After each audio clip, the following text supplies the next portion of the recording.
So, first of all, apologies for the hole in my shirt, my t-shirt. Perhaps history could reverse that and replace the hole. Obviously I'm joking. Anyway, let's get that rambling out of the way, or babbling. So, what I would like to talk about again is just adding a few ideas that I failed to add in the previous two videos. So, which does not yet portray the title of this video, but I will get to that. So, the first thing is improve fertility and reproductive elements of the earth for certain animal species that are that may have historical importance. So that's the first thing. The second thing relating to the neurotransmitter idea is that it seems like over time certain ideas and thoughts almost seem to be erased in our minds, and are replaced with, in some respects, positive and enduring emotions. It seems to me that the emotion and the historical event that is replaceable are linked together, that the emotion prevents it from being replaced in history. So it's a bridge between one and the other, so that's a neurotransmitter potential. I think historically the role of neurotransmitters will become very important in our future. Now, onto the title itself. I am interested in the art of history. I think that could follow the art of war and the art of peace. I think that would suit us very well. Not for purposes of originality, simply because I think the concept needs to be delivered by a responsible person, of which I think is myself.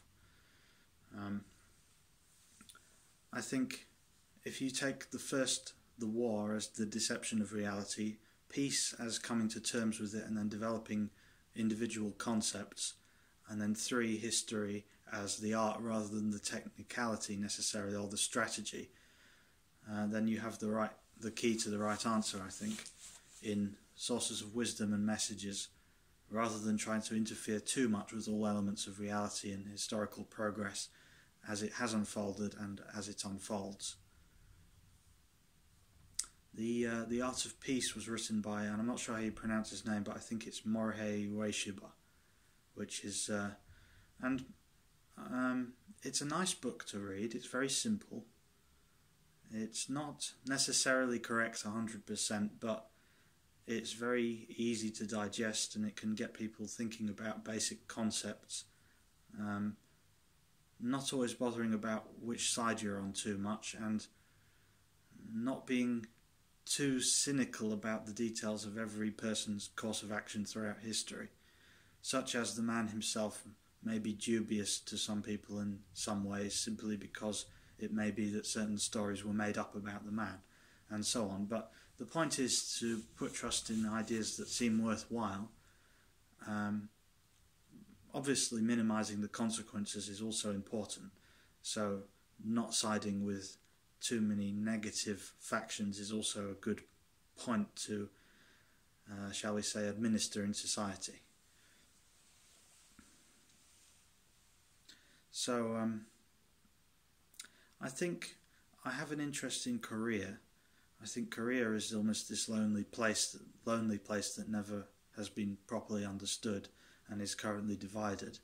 Relating to the idea of skills, what skill does the race, if you combine the two, have as a whole? It almost seems like they have a very unique place in history. And combining that with the fact that their noble lineage has been interrupted many times and torn apart, it makes for a very interesting case relating to historical adaptation and revisionism. And in fact, there are some very strange tales that come out of those countries where they believe that the entirety of history stems from their race, which is fascinating. So I think the main thing is to try and accommodate as many races as possible, but not to breach their interests too much, to allow culturally for for some form of historical revisionism as a concept, because why should we not be liberal enough to allow this concept in the first place? So these are very simple points. I hope I made this suitably clear.